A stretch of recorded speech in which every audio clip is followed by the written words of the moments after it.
একটু একটু রোদ উঠছে এখন। আমি বেশ গ্লাস ভরে ব্ল্যাক কফি নিয়ে চলে এসেছি।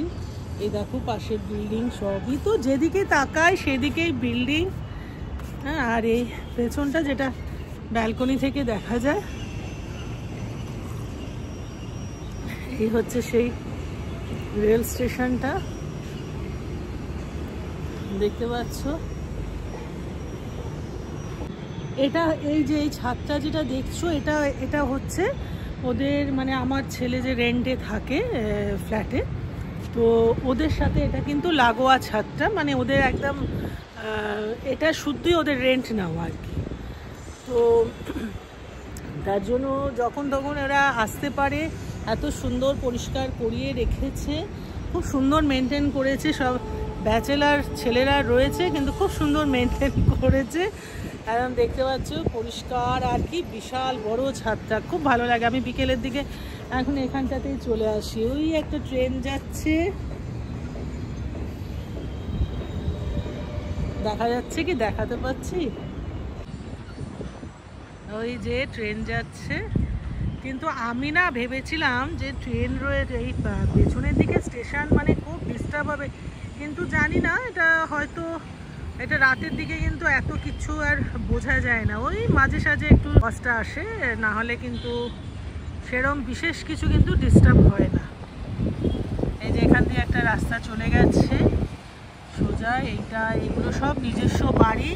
এখানে বেশ একদম মানে আরও মর্নিংয়ে আসলে এখানে সব ছাদের মধ্যে সব এখানে ইয়ে করে, মর্নিং ওয়াক করে, কারোকে আর বাইরে হাঁটতে হয় না।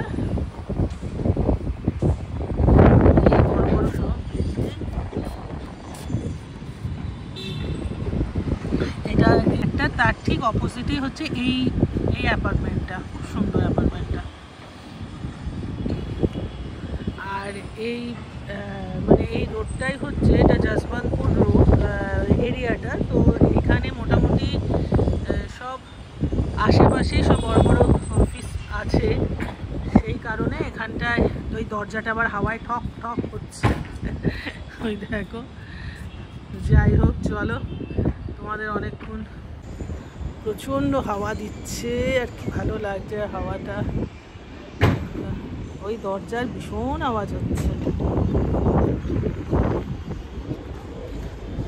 এরপরে আজকে আবার কি ধোসা টোসা ব্রেকফাস্ট বানানো হচ্ছে, মানে যে ওদের কুক যেই দিদিটা করে তার ভালো রান্নাও ভালো, ভীষণ ভালো, মানে খুব পরিষ্কার পরিচ্ছন্ন কাজ, কিন্তু ওই যা হয় আর কি, মাঝে সাঝে ডুব মেরে দেয়।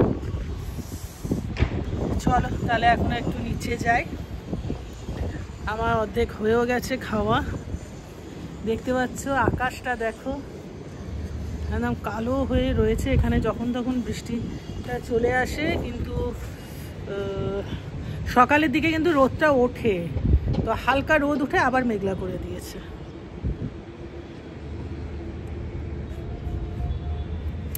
চলো এবারে একটু আমি নিচে যাই। আর এই হচ্ছে আমাদের পাশের বিল্ডিংয়ে যে পাশের ফ্ল্যাটটাতে যে থাকে তাদের ছাদটা। এখানে ওই একটা ডগি, যে ডগি আছে তার এখানে রাত্রেবেলায় থাকার জায়গা, এগুলো ওরা নিজেদের মতন করে নিয়েছে। ওই আবার ট্রেন যাচ্ছে, চলো এখন এখানে চলে যাব। এই হচ্ছে ওদের ছাদে ওঠার এই যে সিঁড়িটা, আর এখানে সব রেখেছে ওদের জিনিসপত্র। এই যেখানে চাবি ঝুলিয়ে এটা লক করে দিয়েছি। এবার আমি নিচে যাব। এই সিঁড়ি দিয়ে ওঠা নামাটা একটা বিশাল ব্যাপার। চলো তাহলে নিচে যাই। এই যে এই সিঁড়িটা গেছে একদম। अभी ये लोग तो हो गया ब्रेकफास्ट, गरम गरम डोसा बनाना अच्छा। ये लोग का हो गया? हाँ वो ये लोग हो गया, अभी मंगा रहे वो लोग को डोसा। तो ये किसके लिए बना रहे हो? तो वो लोग एक चाहिए वो। अच्छा अच्छा, तो मेरे लिए भी एक बना दो, होगा क्या? नहीं तो बाद में करो। हाँ एक होएगा। हाँ वो अभी निकेश का तो लेट है तभी उठने तो से। आ जाएगा। ঠিক আছে চলো।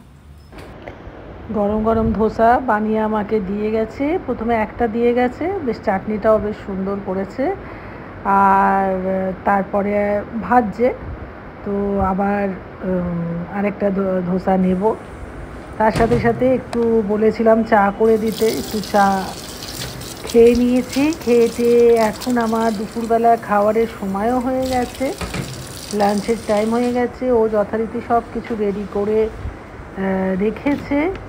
তো আমি একটু দেখলাম, এখানে করা রয়েছে ডালিয়া, সবজি দিয়ে করা রয়েছে, আর একটা এগ বয়েল করা, এখানে মটর পনিরের একটা তরকারি, মুগ ডালটা আমি বলেছিলাম করতে, আর এইখানে রয়েছে এটা কি আছে, এখানে উপমা বানিয়েছে, আচ্ছা, আর এখানে রাইস। তো এই হলো দুপুরের মেনু। এখন আমি একটু গরম গরম ভাত, ডাল আর একটু পনিরের তরকারি নিয়ে নেব। ছোট্ট একটা মিনি ব্লগ আজকে তোমাদের সঙ্গে শেয়ার করলাম, কেমন লাগলো অবশ্যই জানিও। সবাই খুব ভালো থেকো, সুস্থ থেকো। কালকে আবার আরেকটা ব্লগ নিয়ে তোমাদের সাথে কাছে চলে আসবো শেয়ার করতে। আর আজকের ব্লগটা এখানেই শেষ করছি, টাটা।